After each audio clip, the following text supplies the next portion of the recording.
জানেন কি, ঘুম একটি ইবাদত হতে পারে আপনার জন্য, কিন্তু কিভাবে সেই বিষয়ে জানবো আজ। তবে তার আগে জানিয়ে রাখি, চলছে বশির ইসলামিক কুইজ। সঠিক উত্তর দিয়ে আপনিও জিতে নিতে পারেন সুন্দর পুরস্কার। প্রশ্নের উত্তর দিতে চোখ রাখুন বশির টিভির ফেসবুক পেজে। সুপ্রিয় দর্শক, আপনারা কে কোথা হতে দেখছেন আমাদের জানান, লিখুন আমাদের কমেন্ট বক্সে। এবার চলুন জেনে নেই ঘুম কি করে ইবাদত হতে পারে। ঘুমাতে পছন্দ করেন না এমন ব্যক্তি খুঁজে পাওয়া খুব দুষ্কর। ছোট কিংবা বড়, শিশু কি বয়োজ্যেষ্ঠ, সকলেই ঘুমাতে বেশ ভালোবাসেন। স্বাস্থ্য বিজ্ঞানের ভাষায় ঘুম মানব জীবনে অপরিহার্য একটি বিষয়। পবিত্র কোরআনে আল্লাহ ঘুমকে মানব জাতির জন্য তার অনুগ্রহ হিসেবে উল্লেখ করেছেন এবং রাসূল সাল্লাল্লাহু আলাইহি ওয়াসাল্লাম দ্রুত সময়ে রাতে ঘুমাতে যাওয়ার ব্যাপারে তাগিদ দিয়েছেন। মহান আল্লাহ বলেন, আর আমি তোমাদের নিদ্রাকে করেছি ক্লান্তি দূরকারী, রাত্রিকে করেছি আবরণ। সূরা নাবা আয়াত 9-10।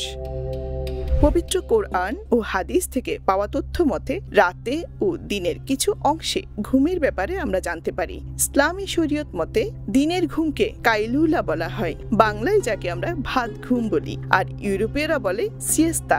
কাইলুলা, সিয়েস্তা বা ভাত ঘুম যাই বলি না কেন, এটি আমাদের রাসূলের একটি সুন্নাহ।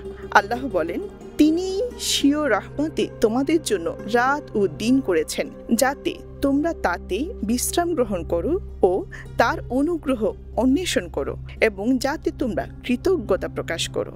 সূরা কাসাস আয়াত 73। অপর এক হাদিসে আমরা জানতে পারি রাসূল সাল্লাল্লাহু আলাইহি ওয়াসাল্লাম এশারের পরে ঘুমানো এবং এশারের পর অহেতুক আলাপচারিতা অপছন্দ করতেন। সহিহ বুখারী হাদিস 5, 6, 8। এবার চলুন জেনে নিই ইসলামে ঘুমের কি কি নিয়ম রয়েছে।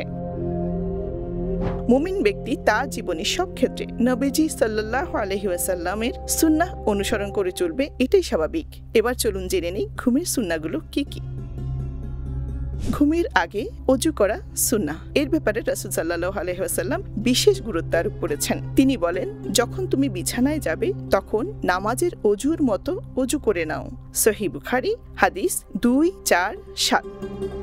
রাসূল সাল্লাল্লাহু আলাইহি ওয়াসাল্লাম নির্দেশনা দিয়েছেন ঘুমে বিছানায় যাওয়ার আগে বিছানা ভালোভাবে ঝেড়ে ঘুমাতে। এছাড়াও তিনি পরামর্শ দিয়েছেন আগুনের বাতি থাকলে তা নিভিয়ে ঘুমাতে, খাবারের পাত্র ঢেকে রাখতে, ঘর বাড়ির দরজা বন্ধ করে ঘুমাতে। সেক্ষেত্রে রাসূল সাল্লাল্লাহু আলাইহি ওয়াসাল্লাম আরো নির্দেশনা দিয়েছেন ঘর বাড়ির দরজা যখন বন্ধ করবে তখন বিসমিল্লাহ বলে বন্ধ করতে, ঘুমের আগে দোয়া পাঠ করতে এবং ডান পাশ হয়ে ঘুমাতে। মুমিন যখন নিয়ম অনুযায়ী ঘুমায় তখন তার ঘুম ইবাদতে পরিণত হয়। আল্লাহ আমাদের সবাইকে বুঝার তৌফিক দান করুন, আমিন। ভালো লাগলে লাইক দিন, শেয়ার করুন। ধন্যবাদ।